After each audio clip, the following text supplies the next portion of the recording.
Hi friends, welcome to Praganya home. இன்னைக்கு ஒரு recipe தான் பார்க்க போறோம். அதுவும் கும்பகோணம் ஸ்டைல்ல எப்படி இந்த சிக்கன் சுக்கா செய்யறது தான் பார்க்க போறோம். இது ஒரு 10 மினிட்ஸ்ல ரொம்ப அதாவது சமைக்கவே தெரியாதவங்க பிகினர்ஸ் கூட இதை சூப்பராக செஞ்சிடலாம்.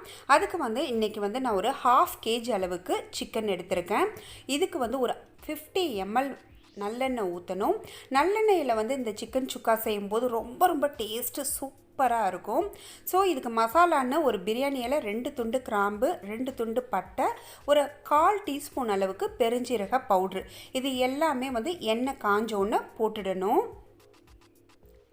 இப்போ பட்டை கிராம்பு எல்லாமே நல்லா வெடித்த பிறகு கருவேப்பிலை போடணும். இதுக்கு ஒரு 150லேருந்து 200 கிராம் வரையிலும் நல்ல நீளமாக வெட்டின வெங்காயத்தை போட்டு நல்லா வதக்கணும். இந்த சிக்கன் சுக்காவுக்கு பார்த்திங்கன்னா நம்ம வேறு எதுவும் கிரேவிக்காக எதுவுமே சேர்க்க போகிறது கிடையாது.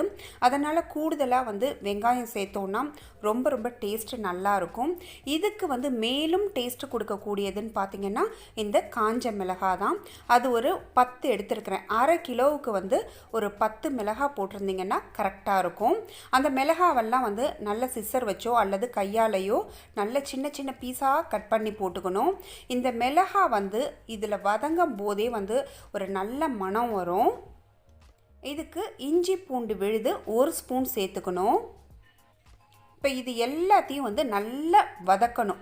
வதக்கிட்டு 200 கிராம் அளவுக்கு தக்காளி, நல்ல பழுத்த தக்காளியாக யூஸ் பண்ணிக்கிங்க, அப்போ தான் டேஸ்ட்டு ரொம்ப நல்லாயிருக்கும்.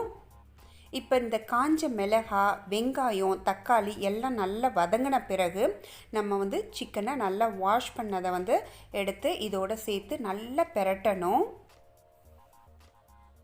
இந்த சிக்கன் சுக்கா பார்த்திங்கன்னா நிறைய மதுரை, காரைக்குடி சைட்லலாம் நிறைய ரொம்ப ஃபேமஸ்ஸு. பட் இது கும்பகோணம் ஸ்டைலில் செய்யும்போது பார்த்திங்கன்னா ரொம்ப ஈஸியாகவும் இருக்கும், டேஸ்ட்டாகவும் இருக்கும். அதாவது இந்த ஊரில் இந்த டாச்சூர் டிஸ்ட்ரிக்ட் சைடில் இந்த மாதிரி சிக்கன் சுக்கா செய்வாங்க. ஒரே ஒரு முறை நீங்கள் இதை செஞ்சு பாருங்கள், அவ்வளோ ஒரு டேஸ்ட்டாக சூப்பராக இருக்கும்.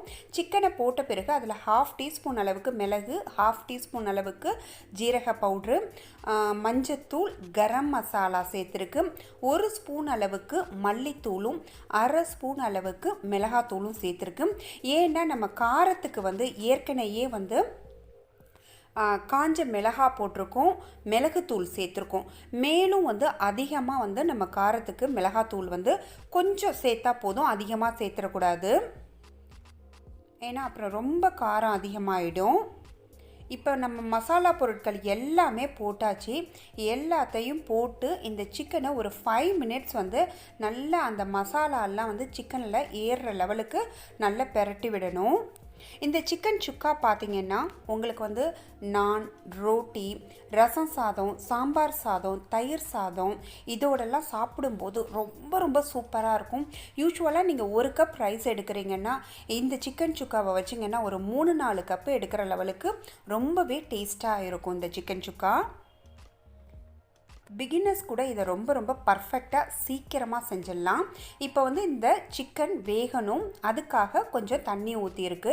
இந்த சிக்கன் மூழ்கிற லெவலுக்கு தண்ணி ஊற்றிட்டு இதை அப்படியே இந்த ஸ்டேஜில் காரம், உப்பு எல்லாம் பார்த்து செக் பண்ணிவிட்டு இதை மூடி ஒரு 15 நிமிஷம் நீங்கள் வேக வச்சிங்கன்னா உங்களுக்கு நல்லா ட்ரை ஆகிடும்.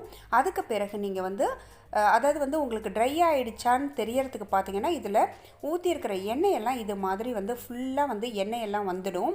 வந்த பிறகு நம்ம இதை சர்வ் பண்ண வேண்டியது தான். சூப்பரான டெலிஷியஸான கும்பகோணம் சிக்கன் சுக்கா ரெடி ஆகிடுச்சு. ஒரு முறை இதை செஞ்சு பார்த்துட்டு கமெண்ட் பண்ணுங்கள். இந்த வீடியோ உங்களுக்கு பிடிச்சிருந்ததுன்னா மறக்காமல் பிரகன்யா ஹோமுக்கு சப்ஸ்கிரைப் பண்ணி பக்கத்தில் உள்ள பெல் சிம்பிளை கிளிக் பண்ணுங்கள். அப்போ தான் என்னுடைய ரெகுலர் அப்டேட்ஸ் உங்களுக்கு ரீச் ஆகும். உங்கள் ஃப்ரெண்ட்ஸ் அண்ட் ரிலேட்டிவ்ஸ்க்கு மறக்காமல் ஷேர் பண்ணுங்கள். நீங்களும் லைக் பண்ணுங்கள், கமெண்ட் பண்ணுங்கள். இன்னொரு யூஸ்ஃபுல் வீடியோவில் நம்ம மீட் பண்ணலாம். தேங்க்ஸ் ஃபார் வாட்சிங் ஃப்ரெண்ட்ஸ். பாய்.